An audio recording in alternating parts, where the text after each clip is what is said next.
In the Wally world of reprints for Magic the Gathering, these cards are worth buying.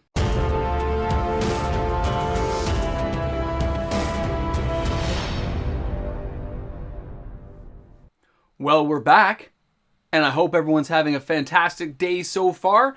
MTG Moxman here, and thanks again for hanging out with me on the channel today. You know, value is where you find it. It's ever shifting, ever changing. Something goes on sale, you stock up, you get extra. When things are overpriced, you kind of shy away and say, I think I'll wait for that, for the next sale. Happens in all kinds of products in our lives. Why should it be any different in a cardboard collectible kingdom world where I use them to dip my nachos in cheese? I don't know. But that's where things are at right now. With so many products coming out at a higher price point, players will start looking at other areas of Magic. And one of them is the reserve list, inevitably. Because it hasn't really been touched. There's been finagling here and there. But after what happened with Dungeons and Dragons, I think Wizards is going to stay very far away from the reserve list for a very long time. And when you look at the cards on there, and the fact that money's not being thrown at it, it just means prices have come down to more manageable levels. They are more readily available at cheaper price points because, hey, the speculators have been chased away. We don't have them hanging out here anymore. And for every player who wants to get shouldered at like 70, 80 bucks, it's going to get reprinted. Not if, when. It's coming. So when that stuff comes around, I mean, wait, it already got reprinted, didn't it? If you think about it. Shouldered already got reprinted. Because Dominaria United came out and then, hey, we had it come back around right away. Interesting, right? I mean, I know it's a harder to get version, but it was still available in Phyrexia All Will Be One. That's what I'm talking about. Wizards can do whatever they want there, but they ain't touching the reserve list. Even all that stuff you see in Bank of America, the reserve list. Guys, it's that one area right now that is underappreciated, undervalued. And there's so many cards, you don't have to spend thousands of dollars to get some fun cards to play with. A little bit of mischief, and you're buying a card that's never getting reprinted. It's not coming back around again. It's not going to be there. And that is something you really can't turn your back on for the long term. Anyone who wants to build up a collection that maybe will increase in value tends to look at the reserve list because everything else just gets devalued over time. So I'm going to share with you guys a couple of cards. Just a few today, a smattering. I think I have 4 cards on the list because honestly, they're great cards. They're fun to play with, and I think they are undervalued and they have somewhere to go, especially with upcoming sets for one of them. You really shouldn't ignore it. So let's go ahead. So let's take a look at Quirion Druid. And this is from Visions, guys. Look at the price point. Let me pop up a bigger image for you guys. This is a 1 green, 2 other. 1/2 creature. Summon Druid. Love the artwork too, by the way. Who is that? John Matson. I don't know who he is, but I like that piece of artwork. Now, this card was as high as like $17. It's all the way down to sub-market levels. We're talking less than $4 US to get this card. $5-6 in Canada.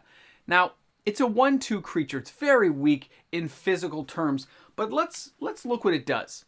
1 green and tap. Target land becomes a 2/2 green creature permanently. This land still counts as a land. This land still counts as a land? Okay, so take a look at that. That's Quirion Druid. So when you look at that card, you may say, well, who cares? It turns a land into a 2/2 creature. But what happens if you don't want that land? It said target land. It didn't say your land. So cards like this are just not made anymore. They are unique because it allows you to selectively animate an opponent's land, and make it into a creature which then can be targeted. Who needs land destruction if you got a lightning bolt? If you got an incinerate? I know I'm so dated, aren't I? There's so many ways of doing a couple of points of damage. The Druid in a green deck and commander can start animating opponents' lands and just blowing them up. Oh, you don't like the Otawara of Soaring City? Don't like that Soldevi Excavations? Pick your poison. It allows you to animate things to blow up, to be affected by global effects which affect creatures. It's less than $4 for a 1/2 creature. Sure, that's a joke. But it's 1 green. It can be splashed into all kinds of crazy decks. and it can do damage to people's land. Wizards doesn't promote land destruction anymore, but it's there. It is still around, and unique cards like this are not made for a reason anymore. Because they just are brutal players. Because they just don't use that kind of land destruction. If you notice that, it just doesn't come around. So don't be shy on cards like that. Buying a copy for $4 isn't going to hurt you. And if anything, it might add a little bit of janky fun to a commander deck you're building. A little Friday night fun where they're like, where did this come from? And it sparks a whole conversation. Now, let's go ahead and take a look at our next card. Eladamri, Lord of Leaves from Tempest. We're talking old card. Now, this is not as cheap as other cards on this grid today, okay? I get it. It's still a $65 card. But that's less than Sheoldred. And this guy's been out of print for 25 years. And Sheoldred's coming back around again. Like any new card. I'm picking on Sheoldred, but it could be Jeweled Lotus. It could be Dockside Extortionist. Pick your card. It's coming back around again. So when I see cards like this that have been as high as around $150, they're less than half the price. Now, this thing was a powerhouse back in the day because it was 2 for a 2/2 creature. All your elves gain Forest Walk, which was kind of crazy, and elves cannot be the target of spells or abilities. Now, I want you, again, to hold on for a second. You have Eladamri, and it says elves. Didn't say target elves or your elves. It says just elves. Which means if you're playing in conjunction with some friends, some two-headed commander, and you both have elf decks, you have double the chance of getting things out that make your cards untargetable.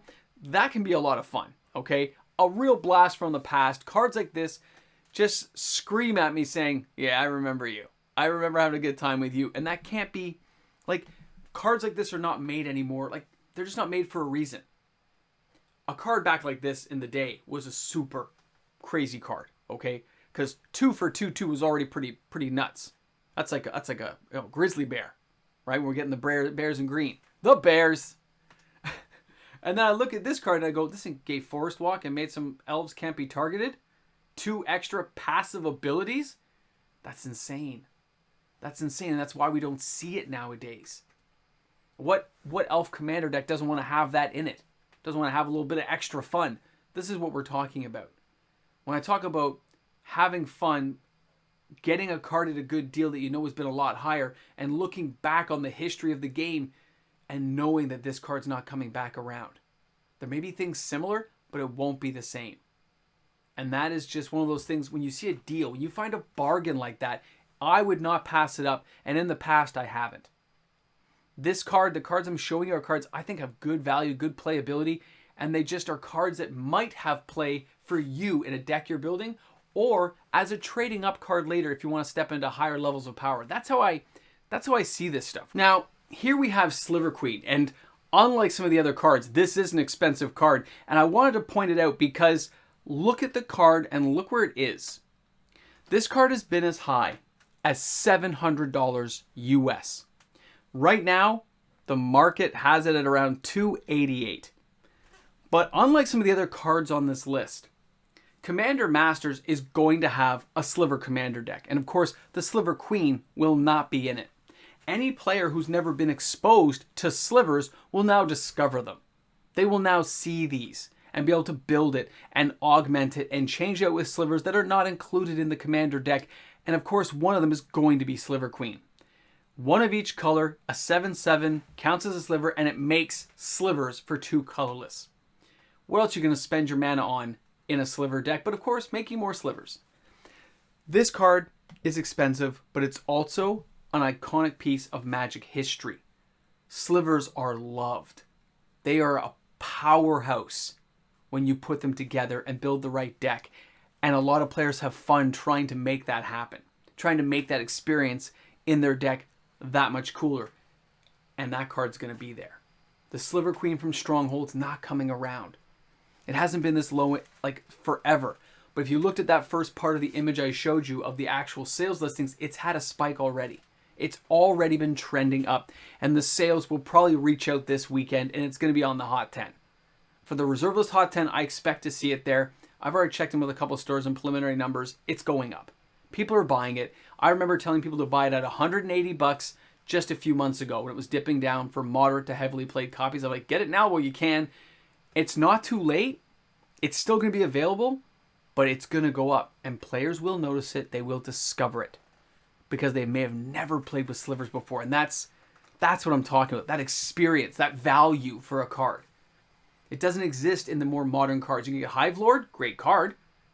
Right? Great card, but he's going to get reprinted again and again. If his value goes up because there's a lot of playability, and that's if he's not in the commander deck, Sliver Legion, Sliver Overlord, they're going to pack that deck up pretty good, I think. When you look at that, the thing that's going to be missing is the Sliver Queen. They may even put the first Sliver in there. Who knows? They're going to reprint stuff.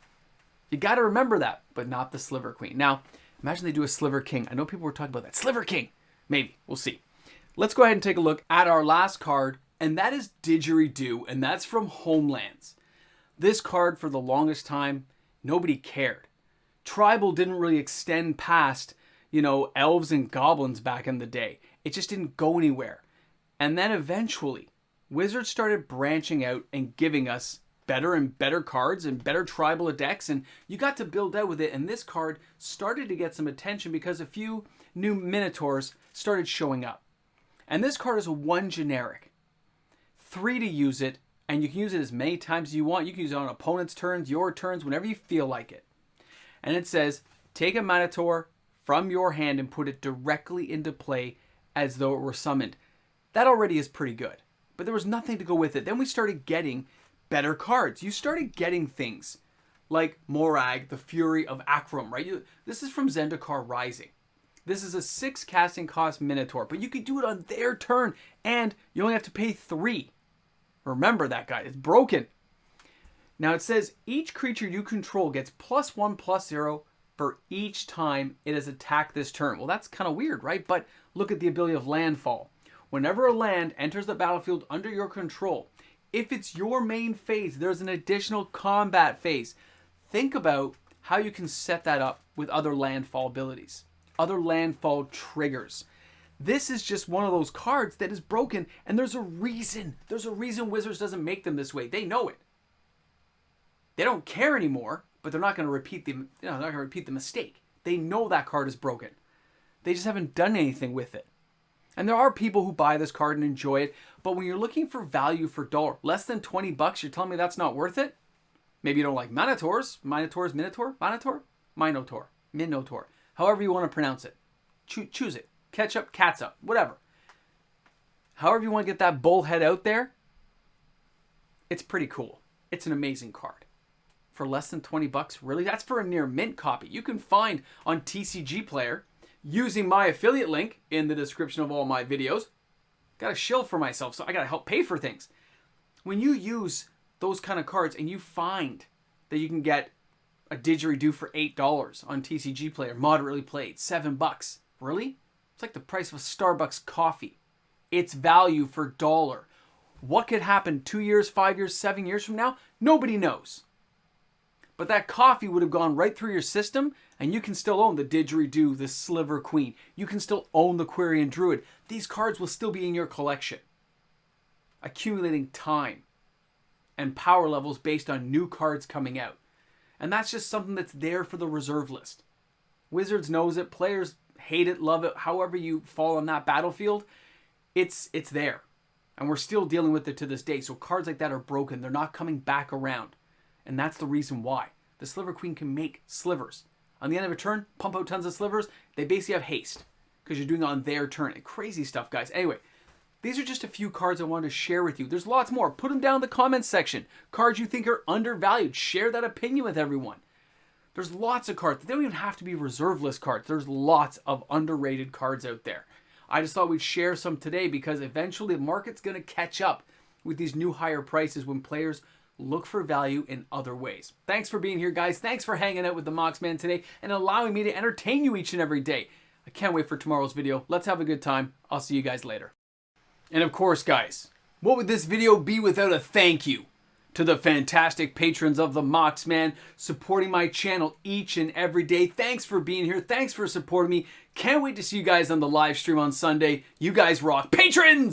Okay, you're here at the end. You made it. The late night Moxman coffee, because, you know, sometimes days are rough. Things go wrong. You need a late night coffee to make it better, to make the medicine go down. I only showed a few cards today. I could have gone on and on. I can go on for the reserve list forever. But it's not just the reserve list. It's just finding that value for dollars. Some deals are going to be better than others. Most people are missing out on that. And it will come around again. So, I know right now everyone's saying, you know, money's better in the bank. Sure it is. But I like to diversify. I like to put a little bit here, a little bit there, squirrel some under there, pay for this, pay for that light, pay for this computer. You got to pay for that stuff. You got to pay your bills. But it's okay to treat yourself to a $5, just skip the coffee and get the card.